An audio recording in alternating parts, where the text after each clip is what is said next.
Hey guys, it's Bailey from Making Up Midwest, and this is going to be a quick haul and review of some brand new Wet n Wild holiday things that I caught just as they were putting them up at Walgreens. So if you want to see my thoughts on these, whether I recommend you pick them up for the holidays for yourself or for a friend, please continue watching. First is a pack of 5 mini mascaras. I'm just going to slip these out of the sleeve because it's not really doing much for me. All 5 of these cost $5, so dollar mini mascara, and there are only actually 3 different kinds in here. They doubled up on each of the formulas. The only difference though is that of the 2 they doubled up on, one is waterproof and one is not. The reason I was drawn to this, and I thought others might be as well, is because I haven't tried very many Wet n Wild mascaras, so this was kind of the perfect way to get to try quite a few, including some waterproof formulas.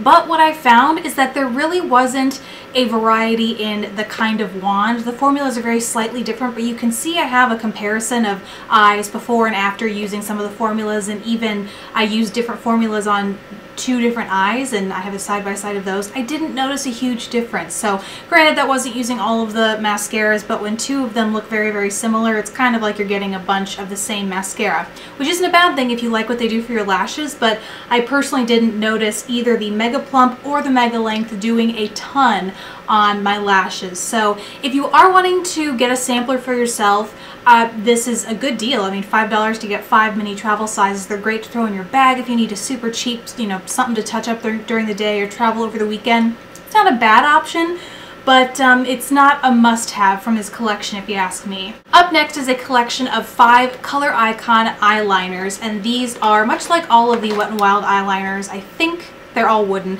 These are wooden, they're not automatic. You do have to manually sharpen them.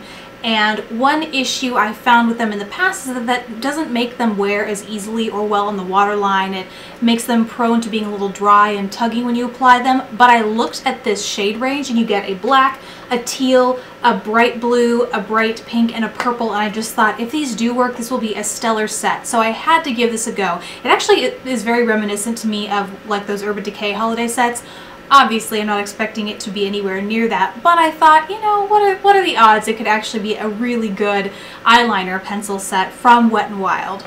I'm currently wearing the black on my waterline right now, and I was really surprised at how smoothly it applied. It's the creamiest of the bunch, and it applies the most evenly and the most opaquely. The rest you can build to get good opacity, but I was a little disappointed with the pink and the teal and how much rubbing or kind of going over the product it took to get the pigmentation that you'll see in these swatches. I'm also currently wearing the purple on my upper lash line and the pink on my lower lash line a little bit, and in applying I found that they did in fact tug a little bit. It wasn't super awful, and they do stay for a decent amount of time, but it's not, don't expect superior things from this little 5-sum of eyeliners. Pick them up if you're feeling adventurous and want some fun colors to experiment with over the holidays, but you don't want to, break the bank doing it. Otherwise, again, this is just not a must-have for me from this collection.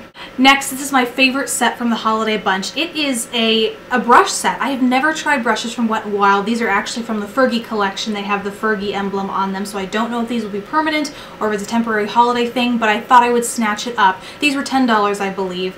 But they feel very well made. They look like e.l.f. brushes, but the actual handles are a little heavier. They feel very sturdy, and you receive a contour brush. You can see mine is a little warped here, but for all practical purposes, it still functions nicely as a contour brush. I applied the contour I'm wearing today with it. Then there's also an all-over powder brush. You can see it's very nice and fluffy, relatively dense, but great for packing on powder in the under eye area or just all over the face. Then you receive 2 of the same eyeshadow brushes. These are very basic flat shader brushes you might use to pack on color. Not superior for blending, but they will get the job done. The only problem with these I found is that they're almost, the way they're cut, they're so smooth that it's hard to get them to pick up color and really transfer it onto the eyelid, so it almost isn't as great for packing on color. But if you use the tip where you have a little bit more surface area that's been kind of cut off and it'll grab shadows or powders a little bit better, that does a better job at like creating a crease, getting in the under eye area, things like that. Otherwise, these might almost be too soft because they are very, very soft and smooth, and for that reason they don't pick up product as well. And then the last thing you receive in this set is an eyebrow doohickey. It's actually a lash separator, lash comb on one side, and then one of these deals for your, what's it called? Just an eyebrow brush sort of thing, which I could take or leave. Sometimes I use it, sometimes I don't. It's not an everyday necessity, but in general, this was a neat little 5-brush kit to get. And the last thing I picked up was a trio of these glitter shadows. Now, I did see a 6-pan palette of these, but I had a sneaking suspicion that these were what they in fact were, and that is cream shadows. They're very, very glittery, and so I was immediately attracted to them, obviously, but when I knew that they would be cream shadows, I've done that before with Wet n Wild, and I hadn't had great luck. So I found that there are a couple of these trios that made available that are the same texture, but less expensive, frankly, and I could just give it a go to get a nice sampling of what all of them might be like. So just for your reference, this trio is called I'm Not a Blonde Glitz. Super cute. I liked it because it's very metallic, copper, gold, and then there's what looks like just a flat-out glittery shade up top. I can tell you that I'm currently wearing this gold shade. I applied it no more than 5 minutes ago, and I can already see, and I applied it over eyeshadow that was already put on over an eyeshadow base. It is already fading and, frankly, creasing. So I can't say I'm surprised. There's a reason that I didn't go for the full 6-pan shebang, but it's unfortunate to see that the formula hasn't changed because it would be so cool if they could get these to work. They just look gorgeous in the trio.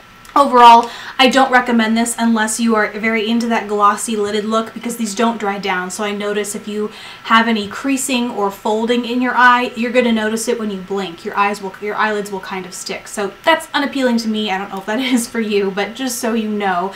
All in all, it's not a must-have for me from this collection. So that is everything I got from the Holiday Wet n Wild collection. There is tons more out there. It's a huge, huge display that you can't miss, folks. So this is just a small sampling of what I picked up, some things that I thought were most intriguing. I hope my reviews of these helped you decide what you're going to pick up and leave because they do seem like very great deals when you get these bundles. But obviously, I hope I conveyed that that's not always the case. So, like I said, I hope that helped. Thank you guys so much for watching, and I will see you in my next video. Bye!